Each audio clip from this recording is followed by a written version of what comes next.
की वकिलांचा जो ह्या जमिनीसाठीचा लढा जो आहे तो गेल्या 15 वर्षापासूनचा आहे। सुरुवातीला आम्हाला आचोळे येथील जमीन दिली, ती जमीन अयोग्य होती, त्यामुळे ते जे प्रकरण होतं तेही बारगळलं। त्यानंतर आम्हाला उमेळे गावातील जमीन दाखवली, तेथे देखील काही विवाद असल्यामुळे ती जमीन आम्हाला मिळू शकली नाही। त्यानंतर सनसिटी विभागामध्ये आम्हाला जमीन दाखवण्यात आली, तेथे देखील तोच प्रकार होता, विवादामुळे ती जमीन मिळाली नाही।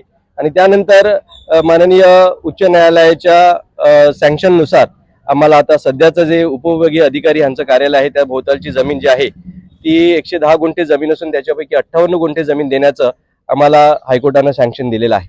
त्यानुसार आता आम्ही हा जो 7/12 किंवा प्रॉपर्टी कार्ड बनायचे PWD डिपार्टमेंटच्या नावावर आहे, त्याच्यातील 58 गुंठे जमीन ही वसई न्यायालयाच्या नावाने व्हावी यासाठी आम्ही सर्व करस्पॉन्डन्स पाठपुरावा सुरू केलेला आहे। परंतु शासनाचं तितकं आम्हाला सहकार्य लाभत नाही, तितकीची सकारात्मकता दिसत नाही।